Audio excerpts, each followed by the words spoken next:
Subscribe करें अन्यथा बिल्कुल ना करें, लेकिन नोट्स मेंटेन होना चाहिए दोस्तों। हर बहन, हर भाई, हर शेर, हर शेरनी के माता पिता को मेरा जय हिंद। याद रखिएगा, घर में रोशन होना चाहिए आपके सिलेक्शन से। चलिए एक एक पॉइंट को बहुत अच्छी तरीके से समझ लेते हैं। हमने हर लेखक और कवि को 3 से 4 रचनाओं में ख़त्म किया है। ज़्यादा आपको प्रेशर लेने की ज़रूरत नहीं है, नोट्स मेंटेन करना है। हर बहन, हर भाई से गुजारिश रहेगी। देखिए दोस्तों, सुमित्रा नंदन पंत से बहुत सारे क्वेश्चंस आते हैं जिसमें आपको 3 से 4 रचनाएं याद रखनी है। सुमित्रा नंदन पंत की कौन कौन सी प्रमुख रचनाएं हैं? एक आपका कला और बूढ़ा चांद, जो सबसे ज़्यादा पूछी गई है। चिदम्बरा से 2 क्वेश्चन आते हैं। कहता है कि ये बताओ कि सुमित्रा नंदन पंत को किस पर साहित्य अकादमी पुरस्कार, किस पर क्या क्या मिला है? तो हम कह सकते हैं कि हिंदी में पहली ऐसी रचना है जो एक पुरस्कार को लाने वाली रचना चिदम्बरा है। चिदम्बरा किसकी रचना है? चिदम्बरा वो है सुमित्रा नंदन पंत की है। युगांत किसकी है? युगांत दोस्तों सुमित्रा नंदन पंत की है। और स्वर्ण धूल ग्राम्य भी सुमित्रा नंदन पंत की रचनाएं हैं। चले आगे। बिल्कुल आपने लिख लिया होगा, और जहां पर ऐसा लगे कि आपको वीडियो तेज है तो आप रोक कर लिख सकते हो। क्लियर है? चलिए देखिए दोस्तों, अगर बात करें अगले हम पॉइंट की, तो जयशंकर प्रसाद। यहां से पहला ही क्वेश्चन ये बन जाता है कि जयशंकर प्रसाद को क्या कहा जाता है?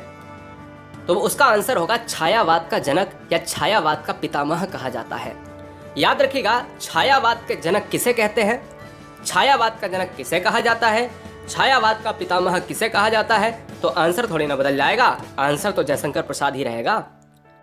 इनकी प्रमुख रचनाओं में अगर देखा जाए तो प्रसाद जी की प्रमुख रचनाएं तितली है, कंकाल है, स्कंदगुप्त है, अजातशत्रु है। इन 4 रचनाओं ने एग्जाम में वो तांडव मचा रखा है जो हर बार एग्जाम में, अब तो स्कंदगुप्त और अजातशत्रु काफी रचनाओं को पूछा जा रहा है ना। और तितली कंकाल जैसी रचनाओं को भी एग्जाम में ट्रेंड किया जा चुका है। बढ़े आगे बढ़ेंगे।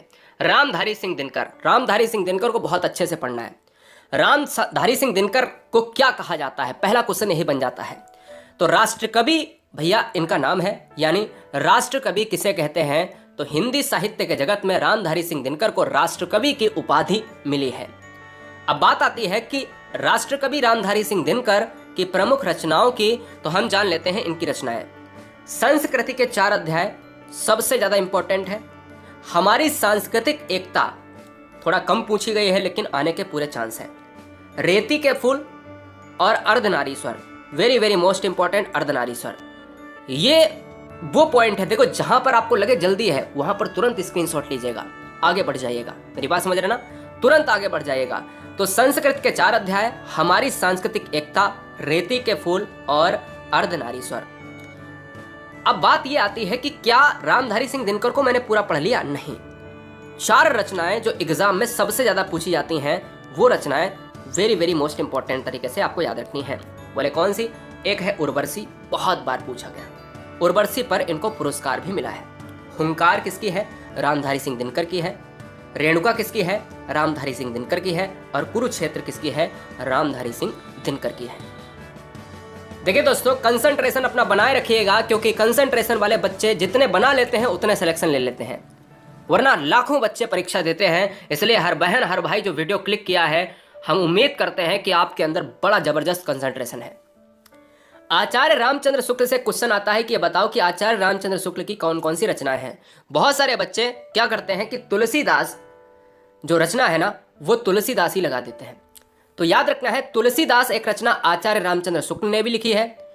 और आपका आज होमवर्क यह है कि तुलसीदास को एक और कवि ने लिखा है, तुलसीदास को छोड़ के। तुलसीदास का एक और कवि है, तुलसीदास ने स्वयं अपनी रचना तुलसीदास नहीं, एक और आचार्य रामचंद्र शुक्ल के अलावा एक और है, वो आपको बताना है। जायसी ग्रंथावली की रचना भी करी है। रस मीमांसा जो काफी बार पूछा गया एग्जाम में, और ये बहुत इंपॉर्टेंट है। Chintamani very very most important, पहला, दूसरा और तीसरा, ये 3 तो भूलनी नहीं है।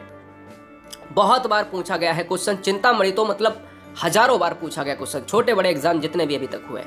आगे बढ़ेंगे। धर्मवीर भारती, एक गजब का दोस्तों क्या चेहरा है धर्मवीर भारती हिंदी साहित्य के जगत में। धर्मवीर भारती की प्रमुख रचनाओं में सबसे पहली रचना है सूरज का 7वां घोड़ा। अब सूरज का 7वां घोड़ा है किसकी है? धर्मवीर सिंह भारती की। गुनाहों का देवता, बंद गली की आखिरी मकान और ठेले पर Himalaya, very very most important सबसे ज़्यादा क्वेश्चन पूछा गया है, तो इसमें से यही 2 क्वेश्चन पूछे गए हैं, 3 क्वेश्चन पूछे गए, गुनाहों का देवता, सूरज का 7वां घोड़ा और ठेले पर हिमालय। 3 से ज़्यादा आपको याद नहीं रखना है, बंद गली को एक बार भूल ही जाना है, और ये 3 क्वेश्चन में हमें गारंटी लेता हूं कि धर्मवीर भारती से आएगा, इन 3 से बाहर नहीं जाएगा, गारंटी है, आज लिख कर रख लो, ठीक है। चले आगे। रसखान, इससे बाहर रसखान नहीं होंगे। रसखान में अभी तक ये पूछा गया है कि प्रेम वाटिका किसकी रचना है, तो मैंने कहा रसखान में प्रेम वाटिका है, तो आपको यह भी याद रखना है कि सुजान रसखान किसके है, तो रसखान नाम से ही आपको याद रखना है। सीधा सीधा सिंपल सिंपल है, सुजान रसखान एक रचना है और प्रेम वाटिका किसकी है, रसखान की है। Any doubt? कोई डाउट नहीं होना चाहिए, तो आंसर हमारे क्या हो जाएंगे, रसखान साहब हो जाएंगे, और सुजान रसखान प्रेम वाटिका रसखान के साथ चली जाएगी। आगे बढ़ेंगे। एक गजब का दोस्तों यहां पर मुखौटा अगर हम बात करें, मलिक मोहम्मद जायसी साहब, मलिक मोहम्मद जायसी साहब की प्रमुख रचनाओं में 4 रचनाएं आपको याद रखनी है। कौन कौन सी है? एक पद्मावत, चित्रलेखा, कहरनामा और आखिरी कलाम। इसमें से इंपॉर्टेंट कौन सी है? सभी इंपॉर्टेंट है, मैं 4 ही 4 तो ले रहा हूं, इसमें से भी कौन सी इंपॉर्टेंट है वो भी बता देता हूं। Padmavat very very most important, और कहरनामा इंपॉर्टेंट। ये 3 तो बहुत ज्यादा इंपॉर्टेंट है, याद रखिएगा। आखिरी कलाम को और पद्मावत, पद्मावत तो बच्चे बच्चे को पता है कि मलिक मोहम्मद जायसी साहब की है, लेकिन आखिरी कलाम भी आपको याद रखनी है, ठीक है ना। Padmaavat, Chitralekha, Kaharnama, Akhiri Kalam, very very most important. Fact के साथ आप याद करो, ट्रिक के चक्कर में मत पड़ना, क्योंकि ट्रिक के चक्कर में जिंदगी डूब जानी है।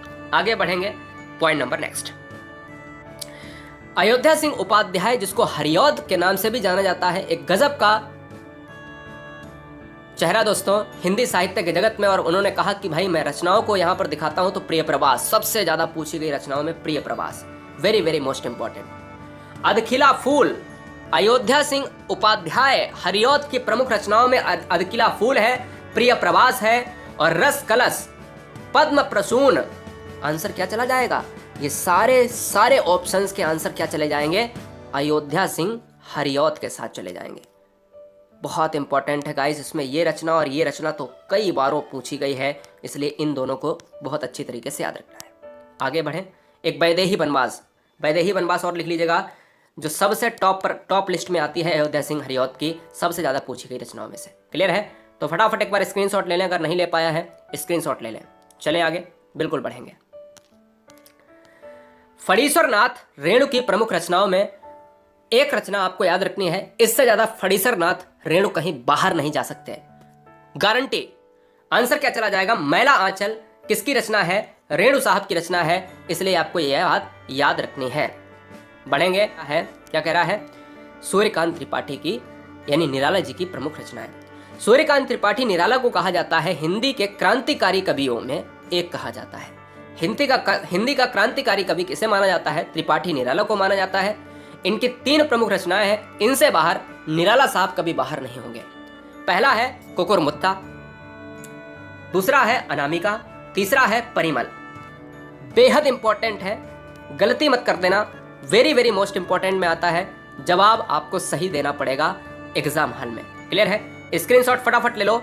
चलेंगे दोस्तों, देखिए 100 रचनाओं को कराना है और 100 रचनाएं अपन जल्दी खत्म कर देने वाले हैं, टेंशन नहीं लेना। सुभद्रा कुमारी चौहान, सारी चीजों को एक बार देख लो, अधूरा ज्ञान खतरनाक होता है।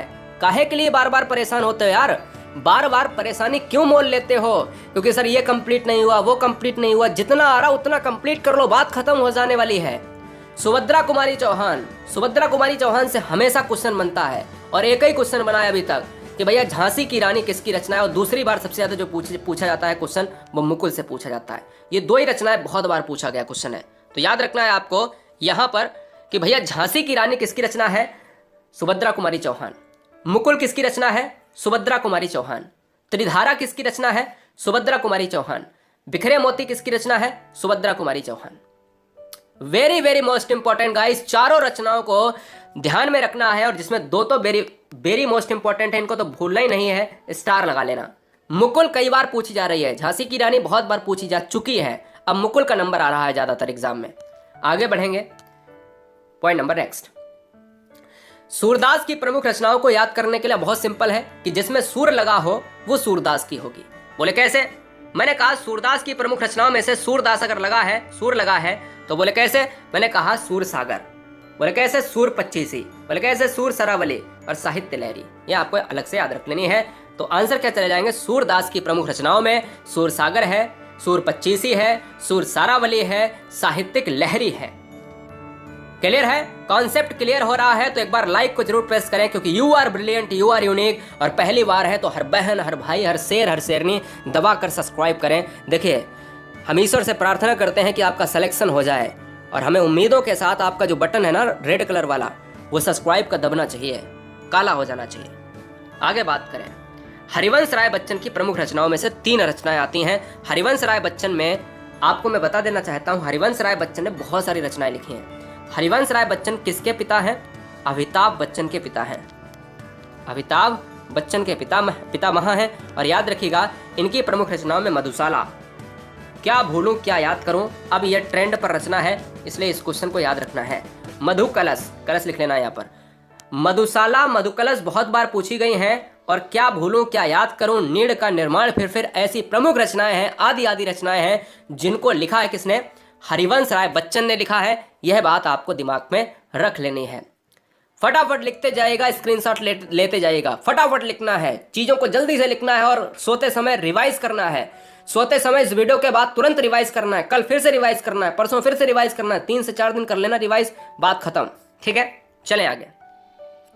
मैथिली शरण गुप्त की रचना है। मैथिली शरण गुप्त को कहा जाता है हिंदी का, अब देखो बहुत सारे बच्चे ये सोचते होंगे कि सर रामधारी सिंह दिनकर को राष्ट्रकवि कहा गया और मैथिली शरण गुप्त को क्यों नहीं कहा जाता?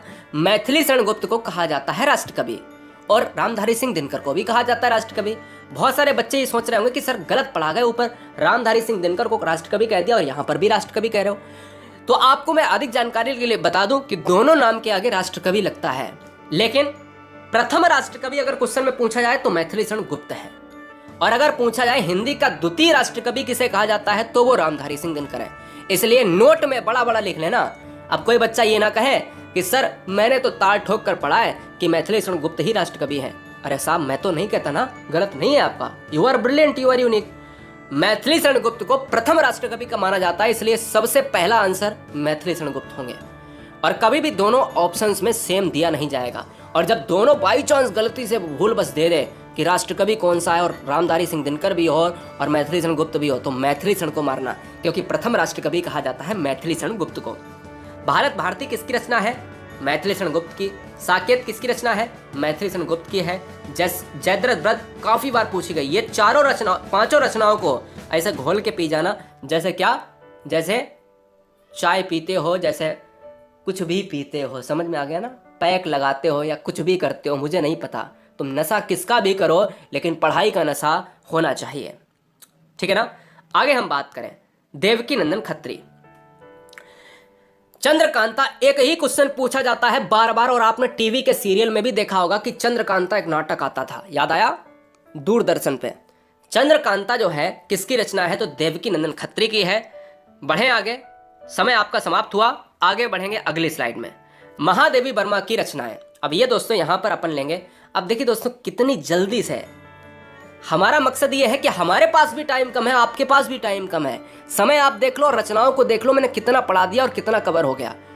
बहुत कम समय के अंदर पूरी तरीके से नॉलेज आपके दिमाग में डालने का काम है, इसलिए हर बहन हर भाई ईमानदारी से सब्सक्राइब और लाइक कर देना, ईमानदारी से सब्सक्राइब लाइक कर देना, और एक प्यारा सा कमेंट छोड़ देना कि हर बच्चा पढ़े आपके कमेंट तो गदगद हो जाए। कोई टीचर भी विजिट अगर कर जाए गुरुजी वर्ल्ड एग्जाम स्टडी पर, तो आपके कमेंट को पढ़ता है वो, तो वो गदगद हो जाए, है ना? महादेवी वर्मा दोस्तों, तो यामा गिल्लू निहार रश्मि, यामा गिल्लू निहार रश्मि अगर पूछे किस पर पुरस्कार मिला है तो यामा पर, और अगर पूछे अतीत के चलचित्र, स्टार बना के लिख लेना, अतीत के चलचित्र किसकी रचना है?